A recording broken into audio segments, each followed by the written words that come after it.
सभी को नमस्ते, प्रणाम, सत श्री अकाल मित्रों। भगवान धन्वंतरि की कृपा से आज की क्लास आरंभ करते हैं और कल से अपना एक नया टॉपिक आरंभ है। अग्नि एक नया ही कंसेप्ट के अनुसार मैं आपको बताने वाला हूं। अग्नि वैसे तो नाम सुना ही होगा, आप कुछ कुछ जानते भी होंगे कि जठर अग्नियाँ होती हैं, यह धातु अग्नियाँ होती है, यह पंचभूता अग्नियाँ होती है, लेकिन इसके अलावा भी कुछ होती है, ये मैं बताऊँगा आपको। तो अष्टांग हृदय में पढ़ने का सुनहरा अवसर है। अपने चिकित्सक स्वयं बने ऋषियों एवं शास्त्रों के ज्ञान को समझकर। तो चूँकि ये नया टॉपिक है, कोई भी नए साथी जुड़ सकते हैं ऑनलाइन क्लास में। और आज से हम पढ़ेंगे अग्नि का जो है दूसरा जो है भेद। मैंने बताया था कि अग्नि के वैसे 13 भेद हैं, लेकिन और भी कुछ भेद हैं, वो मैं क्लियर करूँगा नेक्स्ट क्लास में। आज इसका केवल कुछ कुछ संकेत मात्र मिलेंगे आपको, ठीक है। तो अग्नि के बारे में हम पढ़ रहे हैं, तो इससे पहले हमें जो है एक चीज़ और पढ़ लेनी चाहिए। अग्नि के पर्याय, अग्नि शब्द की निरुक्ति और परिभाषा, ये छूट गया था कल, जबकि यहीं से शुरू करनी चाहिए थी, ठीक है। तो अग्नि में जो अंग धातु से बनी है, इसका तात्पर्य है सर्वत्र व्याप्त रहने वाला पदार्थ। यज्ञों में इसे आगे ले जाया जाता है, इसलिए इसे अग्नि कहते हैं। तो संस्कृत शब्दकोश में जो है अग्नि का शब्द का अर्थ है सर्वत्र व्याप्त रहने वाला, और जो सर्वत्र व्याप्त है वो भगवान है, इसलिए अग्नि को भी भगवान ही मानते हैं, है ना। तो भगवान का या ईश्वर का एक नाम है अग्नि, ये बात भी आपको याद रखना है, ठीक है। भगवान का या ईश्वर के 100 नामों में से एक नाम अग्नि भी है, क्योंकि अग्नि मतलब सर्वत्र व्याप्त रहने वाला। चलिए, अपना तो चिकित्सा वाला पॉइंट से पढ़ना है। तो अग्नि के पर्याय, है ना, इसका कुछ जो है पर्याय भी हैं, ठीक है। तो ये जान लेते हैं, जिसमें पहला है वैश्वानर। तो अग्नि के अनेक पर्याय शब्दों का उल्लेख विभिन्न ग्रंथों में मिलता है। चरक संहिता में, अष्टांग हृदय में देखिए वैश्वानर आता है। वैश्वानर, गीता में भी वैश्वानर अग्नि की बात किया गया है। भागवत ऋषि ने भी वैश्वानर की बात किया है ना। और भी धनंजय, पावक, अनल, है ना, हुतभुक, और भी इसका नाम है शुचि, हिरण्यकेश और असुर। वैसे ये सब नाम तो नहीं जानते हैं। धनंजय भी नाम चलता है, पावक का ये नाम जानते हैं। वैश्वानर विशेष रूप से आयुर्वेद में वैश्वानर शब्द का प्रयोग हुआ है, ठीक है। तो अग्नि के बारे में पूरी जानकारी हमें लेना है, माने पूरी कंसेप्ट समझना है, ताकि हम लोग अग्नि से खेल सकें, माने अग्नि को संतुलित कर सकें। तो अग्नि को कैसे संतुलित कर पाएंगे, जब अग्नि के बारे में पूरा कंसेप्ट जानेंगे। अग्नि चिकित्सक या फिर काय चिकित्सक, और आप जानते ही हैं जो चरक संहिता के रचनाकार हैं वो चरक ऋषि हैं, लेकिन उस तंत्र में उन्होंने शोधन किया था, कुछ संशोधन आगे बढ़ाया। लेकिन जो चरक संहिता का जो मुख्य रूप से जो रचयिता है वो अग्निवेश है जी। अग्निवेश के बारे में कभी बताएंगे। तो अग्निवेश शब्द से समझ में आता है कि उन्होंने अग्नि के ऊपर विशेष रूप से कार्य किया। हमें भी अग्नि के ऊपर विशेष रूप से कार्य करना है। इनका नाम ही पड़ गया अग्निवेश तंत्र। उन्होंने जो अग्निवेश, जो अत्रेय ऋषि के शिष्य थे, भेल, पराशर, है ना, क्षारपानी, जो चक्रपाणी आदि जो थे, है ना, 6 शिष्य थे अत्रेय के, इसमें अग्निवेश। तो उन्होंने अपने तंत्र की रचना किया, उसका नाम रखा अग्निवेश तंत्र, और उसी तंत्र को संशोधन करके चरक ऋषि ने लिखा, फिर उनके नाम पे पड़ गया। तो अग्निवेश, हमें लगता है उनका रियल नाम कुछ और होगा। अग्निवेश भी हो सकता है, ऐसी कोई बड़ी बात नहीं है, पर अग्निवेश से समझ में आता है कि इन्होंने अग्नि के ऊपर बहुत खोज किया। सबसे ज़्यादा खोज जो है अग्नि के ऊपर चरक संहिता में, मतलब क्या है, अग्नि के कंसेप्ट बहुत ज़्यादा बताया गया, अग्नि के कंसेप्ट, ठीक है।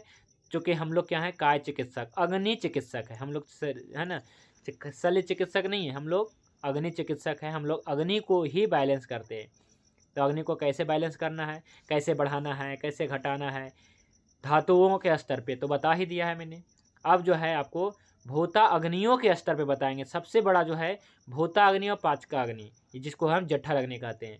तो जठर अग्नि को कैसे बढ़ाना है, कैसे घटाना है, ये जानेंगे। तो जठर अग्नि के बारे में विशेष रूप से बढ़ाना घटाना है, अगर जठर अग्नि का करना है तो इसके बारे में जान लेंगे। तो अपना टॉपिक जो है यही चलने वाला है, जठर अग्नि के बारे में ही बताने वाले हैं विस्तार से, है ना। अभी 2, 4, 5 क्लास जो है जठर अग्नि का चलेगा, फिर भूताग्नियों का चलेगा, भूताग्नि से पहले महाभूतों का चलेगा कि महाभूत कैसा है, फिर इसकी अग्नियाँ कैसा है ना, वो क्या है ना। जैसे किसी के बारे में जानना है तो पहले नाम ही जानते हैं, है ना, उसका परिचय, फिर वो कार्य क्या करता है ना, कार्य क्या करता है तो इसके बारे में बाद में जानेंगे। तो इसको हम भूताग्नि कहते हैं। फिलहाल जो है हम अभी पाचक अग्नि के बारे में जानते हैं, तो यानी कि जठर अग्नि के बारे में।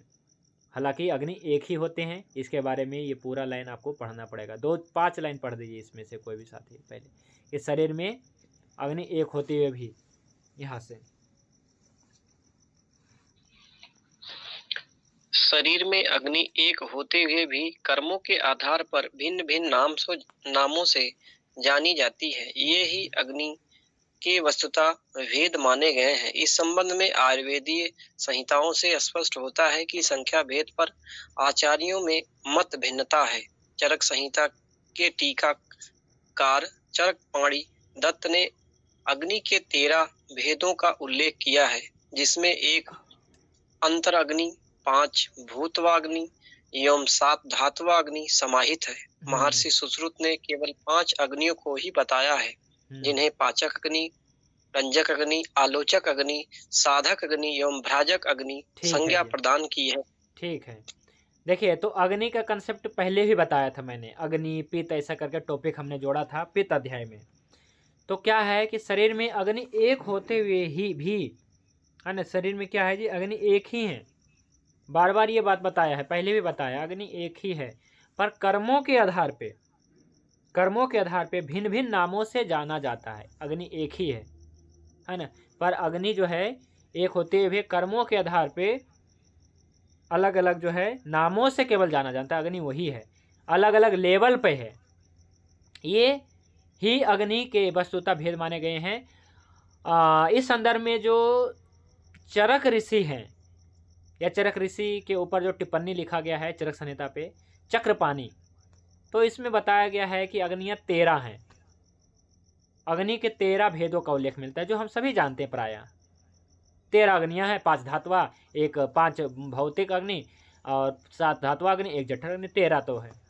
लेकिन इसके भी आगे है, भागवत ऋषि ने कहा है। वैसे सुश्रुत ऋषि ने केवल 5 अग्नियों के वर्णन किया है। जैसे हम लोग पढ़े थे, रंजक पित्त, पाचक पित्त, आलोचक पित्त, साधक पित्त, भ्राजक।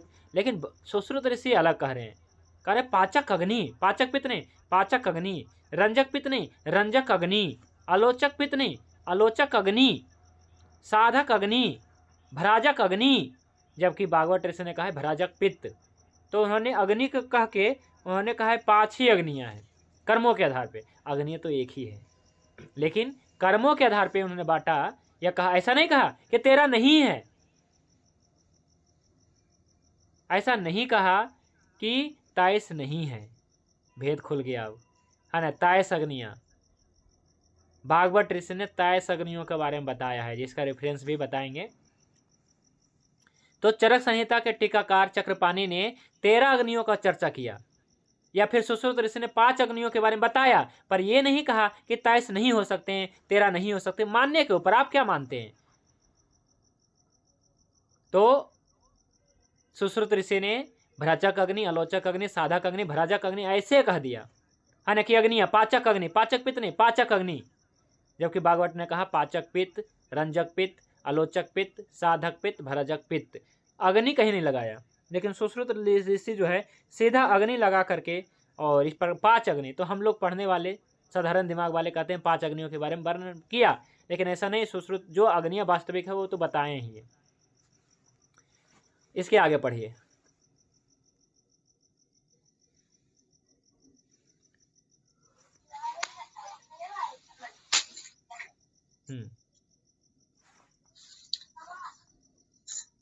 एक अन्य स्थल पर आहार को 5 भौतिक बताते हुए उनकी 5 भूतवाग्नि भी बताई है। इस प्रकार महर्षि सुश्रुत ने 10 अग्नियां वर्णित की है। अष्टांग हृदय के रचयिता ने 23 अग्नियों की गणना अपने ग्रंथ में की है, जिसके अंतर्गत 5 पित्त, 5 भूत अग्नि, 7 धातु अग्नि, 3 दोष अग्नि एवं 3 मल अग्नियां सम्मिलित है। इस प्रकार अग्नियों को चरक के मत अनुसार मुख्य 3 वर्गों में विभक्त किया जा सकता है: पाचक अग्नि, भूत अग्नि, धातु अग्नि। देखिए, अष्टांग हृदयम के रचयिता भागवत ऋषि है ना, अष्टांग संग्रह में भी और अष्टांग हृदय में भी 23 अग्नियों की गणना किया गया है। 23 अग्नि अपने ग्रंथ में किया, जिसके अंतर्गत क्या क्या है। 23 कैसे पुर गया, 13 तो पहुंचा दिए, लेकिन 23 कैसे पहुंचा दिए भागवत ऋषि ने, मानने के ऊपर है। लेकिन अग्नियां एक ही है। 5 पित्त, समझिएगा, 5 पित्त, 5 भूताग्नियां और 7 धात्वाग्नियां, 17, 3 दोषाग्नियां, बात पित्त कफ का भी अग्नि और 3 मल अग्नियां, कितना हो गया? 17 और 6 कितना हो गया जी? 23 हो गया। इनको देखिए, तो क्या है कि 23 अग्नियां, पहले तो 5 अग्नियां समझिए, फिर इसके बाद 13 अग्नियां, फिर इसके बाद 23 अग्नियों के बारे में वर्णन किया है। यानी कि मल यानी कि जो मल मूत्र पसीना जो बताया गया है, इसकी भी अग्नियां 3 गिनती कर लिया गया है ना। और 5 पित्त की भी अग्नियां सम्मिलित कर लिया। एक साधारण हम क्या करते हैं कि भूताग्नि, धात्वाग्नि, जठर अग्नि हो गया। लेकिन भागवत ऋषि ने 5 पित्त जो है ना, ये तो अग्नियां हैं ही। क्या क्या है जी? पाचक अग्नि, रंजक अग्नि, आलोचक अग्नि। एक बात बताइए, अगर 13 अग्नियों के बारे में बात करते हैं, 13 अग्नियां, तो एक प्रकार से महर्षि सुश्रुत ऋषि का कहना गलत हो जाएगा, है ना, कि 5 अग्नियां हैं। तो क्या है जी?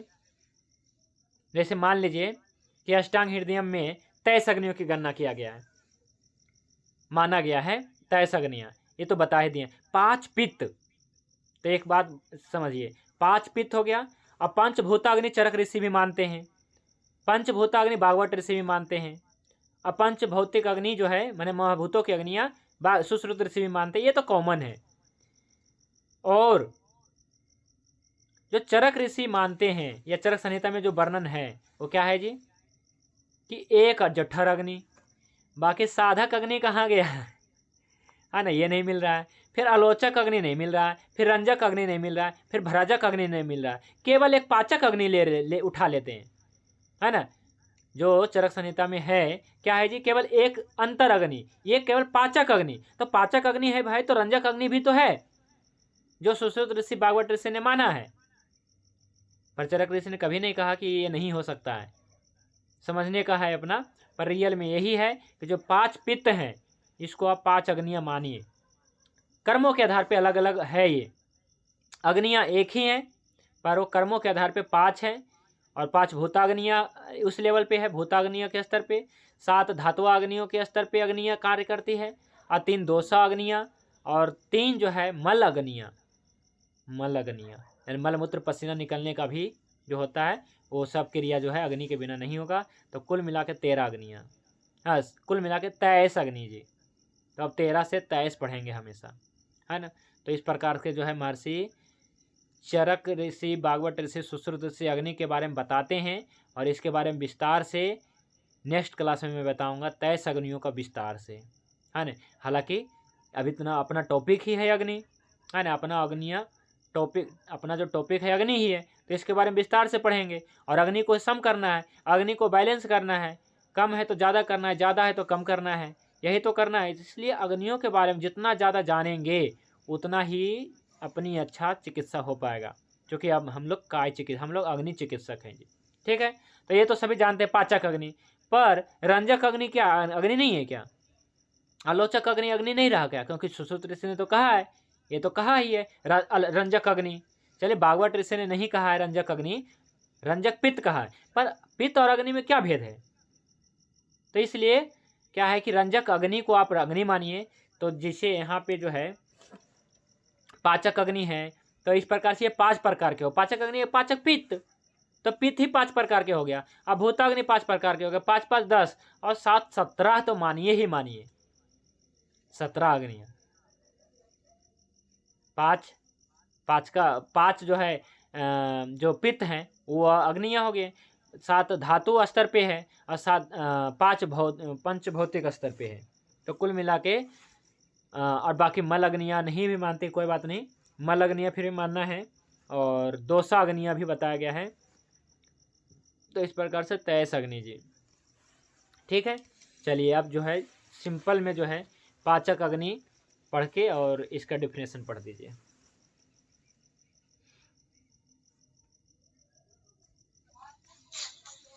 पाचक अग्नि, यह संख्या भेद से एक है। इसे ही पाचक पित्त के नाम से जाना जाता है। इस अग्नि का स्थान जठर अर्थात उदर होने से इसे जठर अग्नि भी कहते हैं। यही कोष्ठ अग्नि एवं अंतर अग्नि भी है। हाँ, तो अंतर अग्नि पहले भी आया था, अंतर अग्नि इसे कहते हैं। और कोष्ठ अग्नि, जठर अग्नि, कोष्ठ अग्नि, अंतर अग्नि, पाचक अग्नि, कितने सारे नाम हैं, बहुत नाम है। तो जठर अर्थात उदर में होने से इसे जठर अग्नि कहते हैं। ठीक है, वैसे इसी को पाचक पित्त कहते हैं, इसी को अंतर अग्नि, कोष्ठ अग्नि, कोष्ठ में होने के कारण कोष्ठ अग्नि। पर ये इतना आसान नहीं है, इसका कार्य अभी बहुत बड़ा है, इसको समझेंगे। अपना टॉपिक यही होने वाला है, जठर अग्नि के बारे में ही पढ़ेंगे विस्तार से। भूताग्नियाँ तो कहना ही नहीं, बहुत लंबा टॉपिक है। अधात्वा अग्नि तो कंप्लीट ही कर रखा हूँ मैं, है ना, 3 महीने लग गए थे इसे कंप्लीट करने में। तो भूताग्नियाँ जो है ये भी बहुत बड़ा टॉपिक होने वाला है, बहुत टॉपिक बड़ा होगा और लंबी क्लास चलेगी। पर जठर अग्नि जो है, अभी हम लोग जठर अग्नि के बारे में पढ़ रहे हैं, पाचक अग्नि, कोष्ठ अग्नि, अंतर अग्नि। ठीक है जी, और भूताग्नियाँ और धातुआग्नियाँ इसे पढ़ दीजिए पहले, है ना। फिर हम अभी सिंपल जो है इसका परिचय जान लेते हैं। भूताग्नि पढ़िए। भूताग्नि, शरीर 5 भौतिक होता है, अतएव पंच भूताग्नि की सत्ता स्वयं सिद्ध है। पंच भौतिक आहार से इस शरीर का पोषण होता है। भूता अग्नियां चतुर्थ विधि आहार के साथ ही शरीर में प्रवेश करती हैं, परंतु इसकी क्रियाएं विशेष समयों पर होती हैं। ये भौम अग्नि, आप अग्नि, आग्नेय अग्नि, वाप्य अग्नि एवं आकाश अग्नि नाम से जानी जाती हैं। ठीक है जी, धातु अग्नि। ठीक है, ठीक है। भूताग्नि क्या है जी? पंच महाभूत जो हम जानते हैं वही है। आकाश अग्नि, आप्य अग्नि, अग्नेय अग्नि, वायव्य अग्नि और आकाश अग्नि।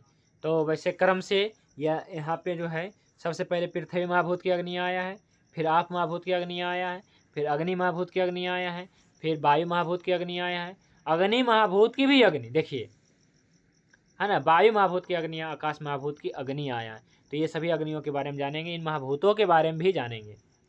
और धातु अग्नि तो सिंपल है, देह में स्थित जो सप्त धातु है इनकी पृथक पृथक अग्नि होती हैं। इस क्रिया के परिणाम स्वरूप धातु, उपधातु, धातु मलों का निर्माण होता है। ये अग्नि के कारण ही होता है ना। तो सिंपल है, धातु अग्नियाँ समझना बहुत ज़रूरी है, नहीं तो कोई ट्रीटमेंट नहीं हो पाएगा, है ना। धातु अग्नि के बारे में मैंने बहुत चीज़ बताया है, यानी कि धातु है, अगर कोई इसके उपधातु है, बहुत सारे उपधातु मैंने बताया ही है, इसकी ये मल है, इसमें विकृति है, मतलब सिंपल है, धातु जो दोष है उस धातु तक पहुंच गया है। इसलिए मैंने आपको ऑर्गन लेवल ऑफ पल्स बताया भी है, कई बार कहता हूं, है ना। तो ऑर्गन लेवल्स जो है हमें चेक करनी चाहिए, है ना। ऑर्गन लेवल तो वैसे ही चेक हो जाता है, किस धातु में किस मल में गड़बड़ी है, हमें समझ में अच्छा केस में गड़बड़ी है, दोष मतलब इनके अस्थि मज्जा तक पहुँच चुका है ना। ओज की कमी है, इसका शुक्र धातु तक जो है दोष पहुँच चुका है। अच्छा, कहीं लाइपोमा है या ट्यूमर है, ऐसा कुछ भी है, अच्छा, दोष जो है मांस धातु, मेद धातु तक पहुंच गया है, यही ना समझते हैं। तो इस प्रकार से समझ में आ जाता है कि दोष कहाँ तक पहुंच गया है ना। तो धातु, ठीक है, तो ये अपना था। और अब जो है हम पढ़ते हैं जठर अग्नि के बारे में, जो अपना टॉपिक चल रहा था। अब जठर अग्नि के बारे में अब आगे बढ़ते हैं कि जठर अग्नियाँ क्या है, क्योंकि जठर अग्नि ही तो मुख्य रूप से अग्नियाँ हैं, यानी कि इसमें 5 पित्त है ना। तो 5 पित्त में पहला क्या है जी? जठर अग्नि, पाचक पित्त, उदर अग्नि, है ना। और इसे क्या कहा गया है? बहुत नामों से जाना गया है ना, इसे क्या क्या कहते हैं? तो कोष्ठ अग्नि।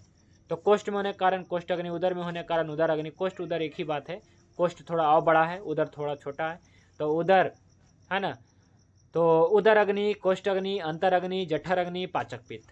तो सबसे पहले यही है, तो सबसे पहले इसी के बारे में पढ़ेंगे, फिर हम लोग भूताग्नि के बारे में पढ़ेंगे। तो चलिए अब हम जठर अग्नि के बारे में पढ़ते हैं, ठीक है। तो यहाँ से कोई भी साथी पढ़िए, दोष, धातु और मल। क्या है जठर अग्नि परिभाषा, पढ़िए।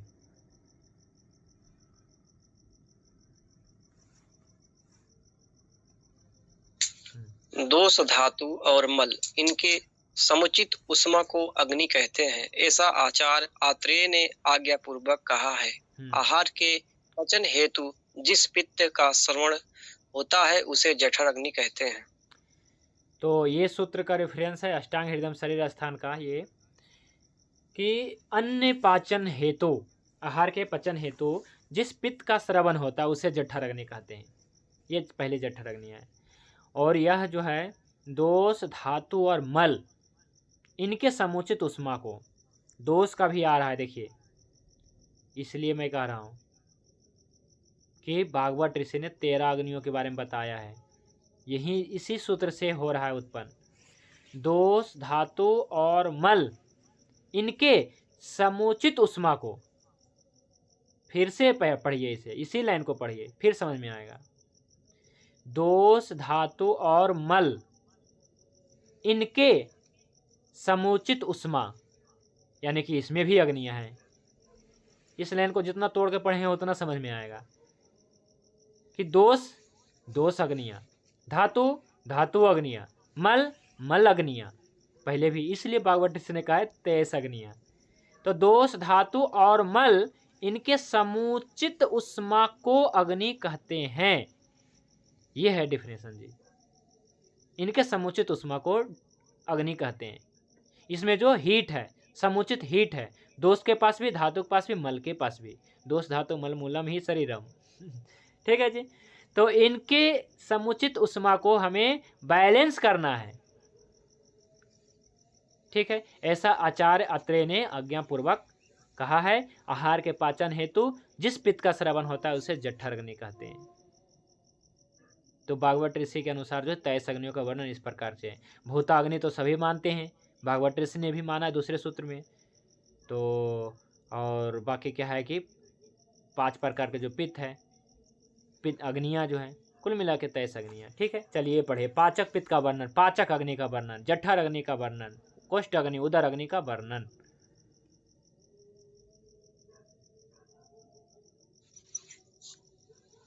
पाचक पित्त का वर्णन। उक्त 5 पित्तों में जो पित्त पक्वाशय तथा आमाशय के मध्य भाग क्षुद्रांत में गतिशील होता है और जो पंच महाभूतात्मक होने पर भी तेजस, आग्नेय गुण की प्रधानता के कारण जिसने अपना द्रव्य स्वरूप छोड़कर कठिन अग्नि रूप धारण कर लिया है और पाचन आदि कर्मों को करने के कारण जो अग्नि संज्ञा को धारण कर लिया है, जो खाए हुए आहार को पचाता है तथा सार, रस एवं कीट मलमूत्र को विभाजित करता है, वहां रहकर रंजक आदि पित्तों को जो शक्ति प्रदान करके उनके ऊपर कृपा करता है, उसे पाचक पित्त कहते हैं। हालांकि पाचक पित्त के बारे में तो पित्त अध्याय में भी मैंने बताया था, वही रेफरेंस यहाँ पर भी है अष्टांग हृदय सूत्र स्थान का, अध्याय 12 का। पाचक पित्त का वर्णन कि उक्त पांचों पित्त में जो पित्त पक्वाशय और अमाशय के बीच में है। पक्वाशय आते और अमाशय यानी कि पेट, पक्वाशय और अमाशय के बीच में ड्यूडेनम इसे हम कहते हैं, ठीक है। इसे हम जो है क्षुद्रांत है ना, मध्य मार्ग, छोटी आंत जो कहते हैं, है ना। तो छोटी आंत और क्या कहते हैं, अमाशय, ठीक है। इसके बीच में जो है वो अग्नि का स्थान है। पहले भी मैंने बताया था, हालांकि हमें यहाँ पे एक फ़ोटो सेट करना चाहिए था, नहीं कर पाए, कोई बात नहीं। तो फिर भी हम पुराने टॉपिक देख लीजिएगा पित्त वाले टॉपिक में, ठीक है। तो क्या है कि पक्वाशय और अमाशय के बीच में गतिशील होते हैं पाचक पित्त, और जो पंचभूतात्मक होने पर भी अग्नेय गुण की प्रधानता के कारण, यानी कि इसमें अग्नेय गुण का प्रधान है, अग्नि महाभूत, वैसे पंचभौतिक है ये पाचक पित्त भी क्या है जी, पंचभौतिक है, सभी साधक पित्त सभी तो पंचभौतिक ही है, सभी वायु पंचभौतिक है, सभी कफ पंचभौतिक है, संपूर्ण संसार ही पंचभौतिक है, पंचमहाभूतों से बना है। फिर भी यह अग्नि गुण प्रधान है। अग्नि तो है तभी तो ये कहला है ना, ये तो अग्नि तो रहेगा ही, है ना। अग्नि प्रधान है के कारण जिसमें अपना द्रव्य स्वरूप छोड़कर कठिन अग्नि रूप धारण कर लिया है। जब अग्नि है तो द्रव्य स्वरूप छोड़कर, है ना, पाचन आदि कर्मों को करता है, इस कारण से अग्नि संज्ञा को धारण किया है। पाचन कर्म करता है इसलिए अग्नि। और जो खाए हुए आहार को पचाता है तथा सार, खाए हुए आहार को पचाता है, आपने चावल खाया, रोटी खाया, सब्जी खाया, सभी को पचाया।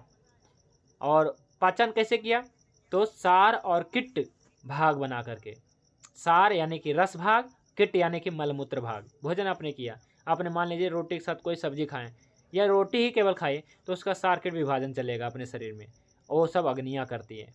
और वहाँ रंजक आदि पित्तों को जो शक्ति प्रदान करता है और उनके ऊपर कृपा करता है। पाचक अग्नि प्रमुख होता है ना, जठर अग्नि, वो अग्नियाँ हैं तो सारी अग्नियाँ के वैल्यू है ना। अगर जठर अग्नि मंद है तो सारी अग्नियाँ मंद, जठर अग्नि तेज है तो सारी अग्नियाँ तेज हो जाएगी।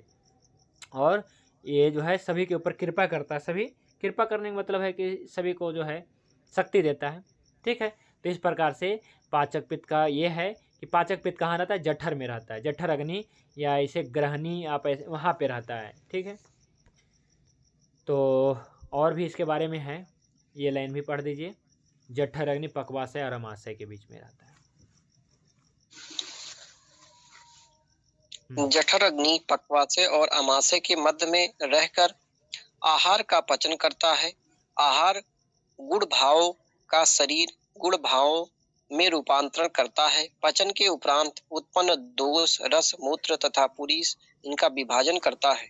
जठर अग्नि स्वास्थान में स्थित होकर भौतिक अग्नि तथा धात्व अग्नि को बल प्रदान करता है। जठर अग्नि के बलत्व तथा अबलत्व पर ही बाकी अग्नियों का बलत्व निर्भर करता है। अगर जठर अग्नि दुर्बल हुआ तो वह आहार का पचन तथा विभाजन ठीक से नहीं कर पाता है।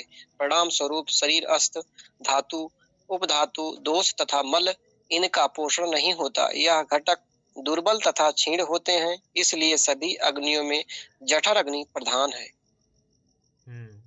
लास्ट में ही यही आ गया कि सभी अग्नियों में जठर अग्नि प्रधान है, सबका जो है हेड है।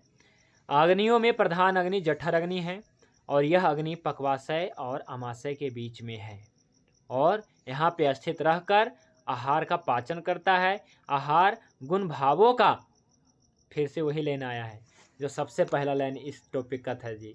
क्या था इस टॉपिक का पहला लाइन कि अन्न को, हाँ, आहार गुणों का शरीर गुणों में रूपांतरण, यानी कि एक एनर्जी से दूसरे एनर्जी में कन्वर्ट करना, है ना। तो जिससे क्या है कि अपने इस संसार में क्या है कि बहुत प्रकार के उपकरण हैं, है ना।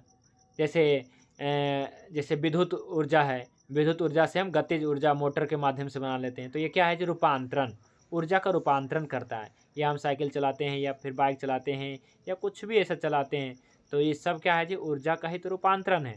यहाँ पे ही तो आया है, देखिए रूपांतरण।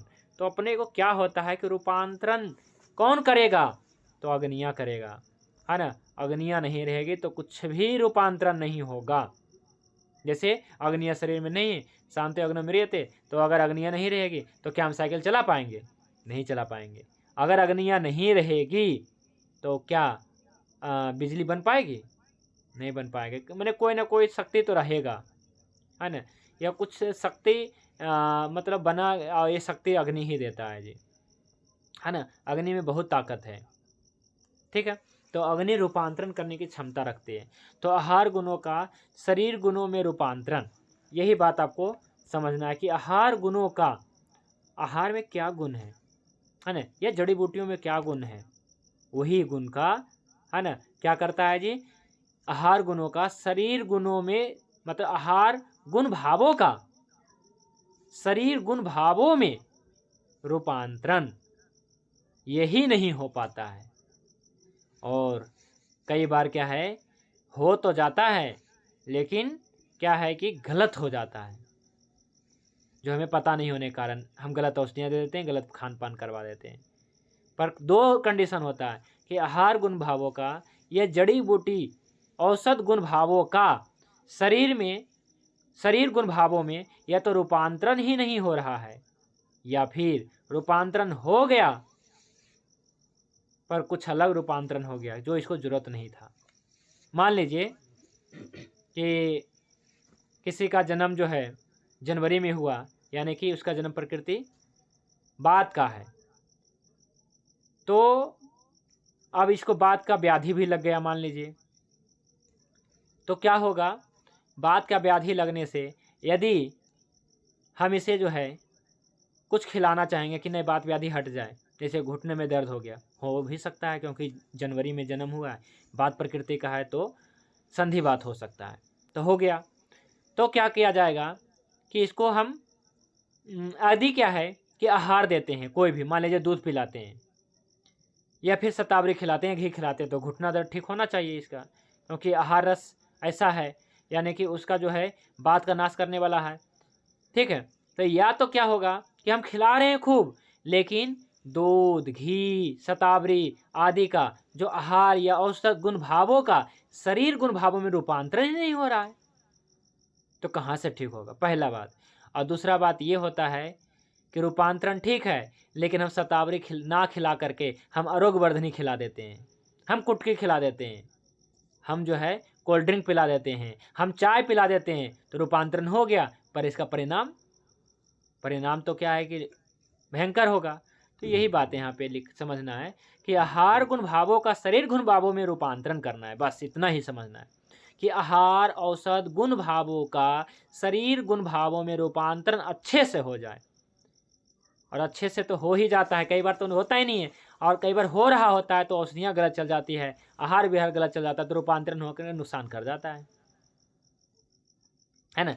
तो पचन के उपरांत उत्पन्न दोष, रस, मूत्र तथा पुरुष इनका विभाजन होता है। पाचन के बाद तो यही सब होता है, मल वगैरह बनता है, दोष धातु आदि निर्माण होता है। ठीक है, और जठर अग्नि स्थान में स्थित होकर, अपने ही स्थान में स्थित होकर के कहाँ रहता है? पक्वाशय अमाशय के मध्य में। बस इतना ही समझना है कि जो जठर अग्नि है पक्वाशय यानी कि छोटी आंत बड़ी आंत आप ऐसे मान लीजिए, पक्वाशय और अमाशय ऊपर, पक्वाशय अमाशय के ऊपर या अमाशय पक्वाशय के ऊपर नीचे बीच में, है ना। अमाशय यानी कि पेट आपका जहाँ पे भोजन कुछ समय रुकता है, तो आपका अमाशय और पक्वाशय के बीच में जठर अग्नि रहता है, और अपने स्वास्थान में स्थित होकर पंच भौतिक अग्नि को, धात्वाग्नि को और सभी को बल देता है। और जठर अग्नि के बल के ऊपर ही सबका बल निर्भर है कि जठर अग्नि कमजोर है, सारी अग्नियां कमजोर यानी कि मंद, और जठर अग्नि तेज हो गया तो सारी अग्नियां तेज हो गई, तो धातु क्षय हो जाएगा। ठीक है जी, और इन सभी अग्नियों में प्रधान इसलिए जठर अग्नि है। ये कल का टॉपिक इतना बचा था तो इसलिए हमने आज जोड़ दिया। चलिए अब आगे पढ़ते हैं, जठर अग्नि के बारे में पढ़ते जाते हैं, बहुत ही मज़ा आएगा, बहुत ही डिटेल से, मतलब ये अपना टॉपिक बनाए हैं। जठर अग्नि ही तो मेन है। जब सारे अग्नियाँ जो है महत्वपूर्ण है, हमें अग्नियों को बैलेंस करना है, और सारे अग्नियों का बॉस जो है जठर अग्नि है, तो जठर अग्नि के बारे में जानना तो जरूरी है विस्तार से। ठीक है, तो ऐसा नहीं है कि जठर अग्नि, हाँ जो जठर अग्नि होती है इसको हमें तेज करना है, कम करना है, नहीं, मंद कम नहीं, मंद करना किसी को कोई नहीं जानता है कि अग्नि को मंद भी करना है। हम आपको कितना अच्छा बताएंगे, अग्नि को मंद करना है, अग्नि को हमें बैलेंस करना है, तो तेज हो गए तो लेकिन ज़्यादातर लोग क्या रहते हैं, शांत अग्नो मृत्यते। अरे भाई शांत अग्नि मृत्यते, अग्नि के शांत होने पे आदमी की मृत्यु हो जाती है। फिर दूसरा सूत्र लाते हैं और डराने के लिए, है ना, भागवत ऋषि ने जो कहा है, हालांकि सही कहा है कि रोगा सर्वव्यापी मंदाग्नो। अरे भाई सभी रोग तो अग्नि मंद होने से होता है, इसलिए अग्नि बढ़ाओ, अग्नि बढ़ाओ, अग्नि बढ़ाओ। एसिडिटी में भी कह रहे हैं भाई जठर अग्नि तो मंद होती ही है, तो अग्नि बढ़ाओ, पर ऐसा हमने कहा नहीं। शास्त्रों के रेफरेंस में ही बताया गया है कि जो अम्ल पित्त जैसे रोग हैं, जठर अग्नि क्यों मंद है, पित्त विदग्ध है, क्योंकि तेज महाभूत अधिक बढ़ गया है, वहाँ पे जठर अग्नि मंद करना है, धात्वाग्नि मंद करना है। या फिर जिसका भी वायु महाभूत बढ़ गया है, तेज वायु आकाश महाभूत बढ़ गया, धातु क्षय हो गया, वहाँ उस सब में जठर अग्नि, रस अग्नि, रक्त अग्नि, मांस अग्नि, मेद अग्नि, अस्थि मज्जा शुक्र अग्नि, सबको मंद कर देना है। मंद कैसे करना है ये तो सिखा ही दिया है मैंने, है ना। सारे पाचक दे करके आपको धातुआ अग्नि बढ़ा देना है, सारी अग्नियाँ बढ़ा देनी है, और सारे जो है विद्रुम कीट सतताल और मृग श्रृंग घी आदि सतावर आदि घृत दे करके अग्नि मंद कर देना है। तो धातु मंद, अग्नियाँ मंद करना है, अग्नियों को बढ़ाना है। ठीक है, तो पहले पढ़ते हैं, जठर अग्नि के बारे में विस्तार से पढ़ेंगे, बहुत ही विस्तार से पढ़ेंगे, ताकि जो है अपना अग्नि वाला कंसेप्ट एकदम क्लियर हो जाए जी। चलिए पढ़िए, 2-4 लाइन इसमें पढ़िए।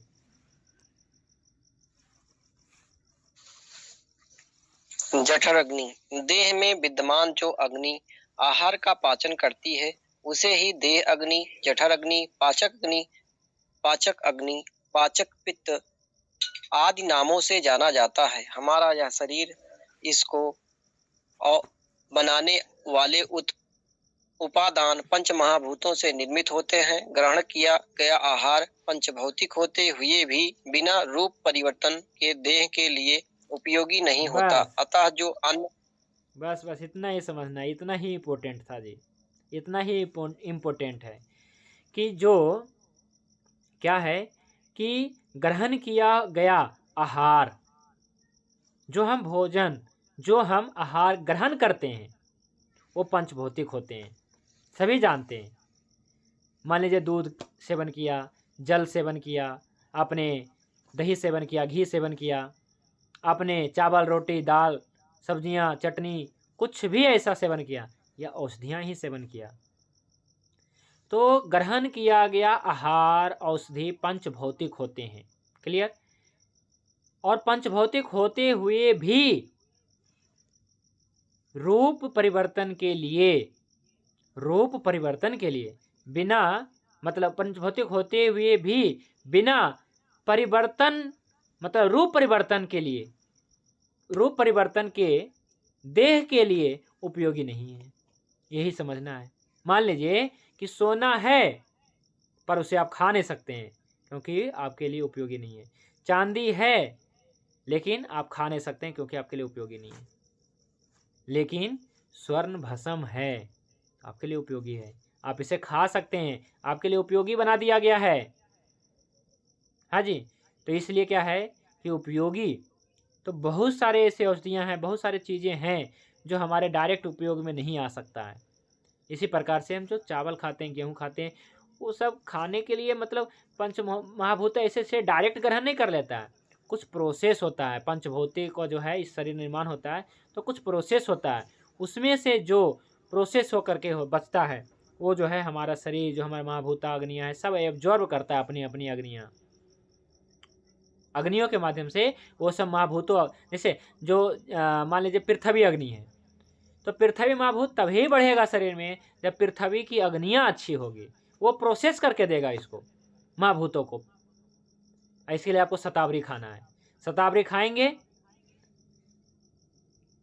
तो क्या होगा, जो पृथ्वी महाभूत की अग्नियाँ हैं वो खुश हो जाएगा, अरे भाई बहुत दिन के बाद हमारे को भोजन मिला है ना।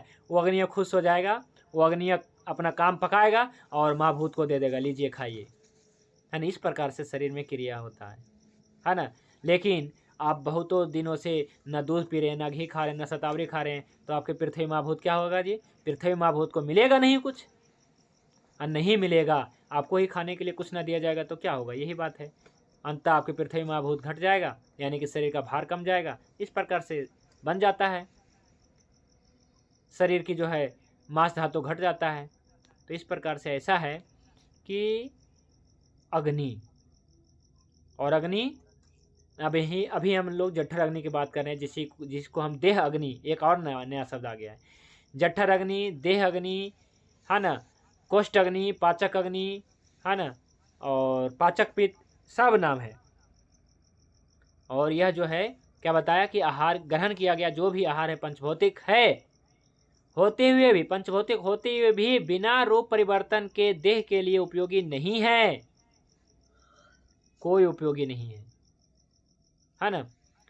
अतः जो आहार देह, धातु, ओज, बल और वर्ण का पोषण करता है, उसे पचाने में जठर अग्नि प्रधान है, क्योंकि अपक्व आहार रस से, आम रस से धातु उत्पन्न संभव नहीं है, और धातु ही शरीर को धारण करता है, पोषण करता है, धारण करता है। शरीर में नित्य नए देह परमाणुओं यानी कि कोशिकाओं, सेल का निर्माण होता है, पुराने वृद्ध कोशिकाओं का नाश भी होता है। तो जो नवीन जो सेल है उनको मतलब नवीन देह धारक द्रव्यों के निर्माण हेतु, नए सेल का निर्माण हेतु अन्न का पाचन होना आवश्यक है। इसके लिए सभी अग्नियों का आवश्यक है। अपाचक अग्नि श्रेष्ठ है। ठीक है। महर्षि सुश्रुत ने क्या बताया है कि सुश्रुत ने पित्त को अमाशय पक्वाशय के मध्य स्थित होकर बताया है और कहा है कि यह जो है 4 प्रकार के अन्न को पचाता है। यानी कि अन्न आप समझ लीजिए, चाहे चाटने वाला हो, चाहे खाने वाला हो, चाहे चबाने वाला हो, फाँकने वाला हो, कुछ भी अन्न तो अन्न है। ये सब को पचाने के लिए आपको मतलब जठराग्नि काम करता है तथा दोष, रस, मूत्र, पुरुष आदि का पृथक्करण करता है। क्या करता है? मल भी निकालता है ना, मूत्र भी बनाता है और दोष धातु और मल धातु भी बनाता है, उपधातु भी बनाता है, मल भी बनाता है। यही अपने स्थान में रहते हुए शेष पित्तों को भी बल प्रदान करता है। ये पाचक अग्नि है जी। पाचक अग्नि अपने ही स्थान पे है ना रहता है, पर कंट्रोल जो है सभी अग्नियों को करता है ना। तो क्या है कि कई बार होता है ना, जैसे कोई शासन कर रहा है पर क्या है कि उसके पीछे किसी और का हाथ होता है, कहते हैं कंट्रोल, रिमोट कंट्रोल है ये सरकार, इस प्रकार से कहते हैं, है ना। तो यही अपने स्थान में रहते हुए मतलब पाचक पित्त अपने स्थान में है लेकिन वहाँ से पूरे कंट्रोल होता है। ठीक है जी। पाचक पित्त के बारे में यही बताया है भागवत ऋषि ने। अब पढ़िए आहार का पाक कर्म, ये समझना है जी। आहार का पाक कर्म कैसे पचता है, कर्म क्या है इसका, पढ़िए।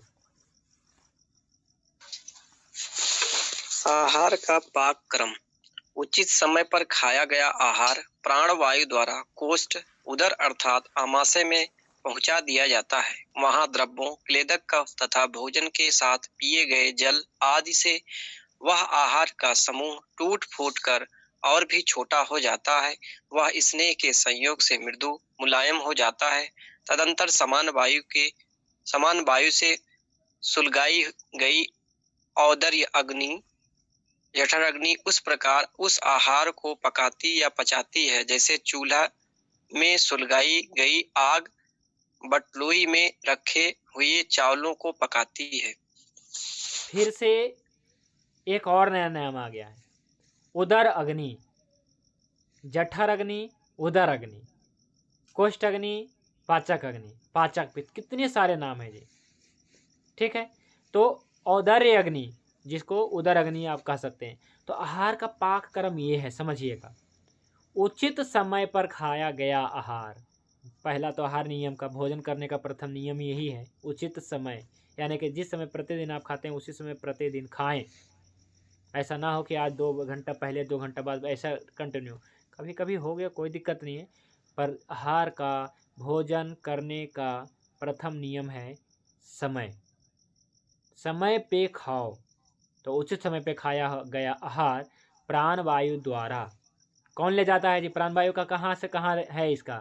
तो हृदय से लेकर के गले तक जो बताया प्राण वायु, तो इसी में तो आता है अपना मुख। तो जो हम भोजन ग्रहण करते हैं और भोजन कहाँ जाता है जी? आमाशय में जाता है। कौन ले जाता है? प्राण वायु ले जाता है। वायु ही कार्य करता है ले जाने का। चाहे आप उल्टा लटके रहें और कुछ खाएं, कुछ भी खा देखिए, वो जाएगा नीचे ही, मतलब आमाशय में ही जाएगा, उल्टा जाएगा।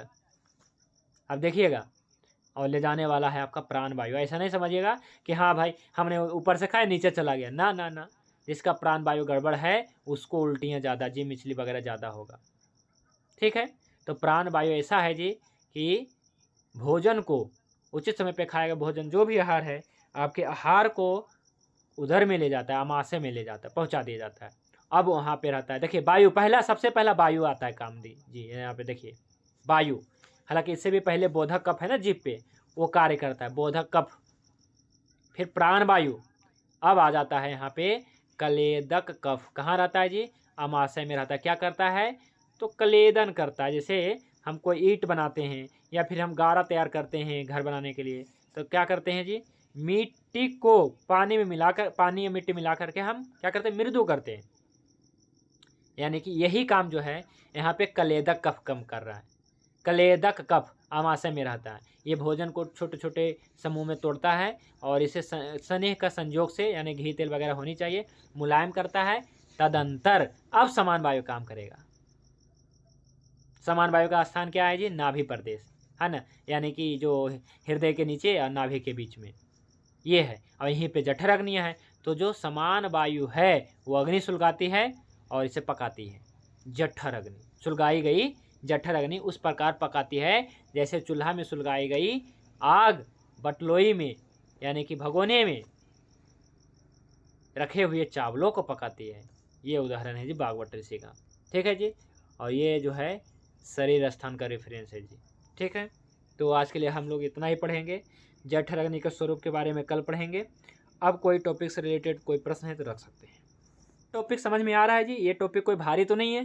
धातु टॉपिक थोड़ा भारी था, लेकिन अभी तक जो अग्नियाँ हमने बताया, जठर अग्नि, ये समझ में आया कि तैस अग्नियाँ कैसे हैं।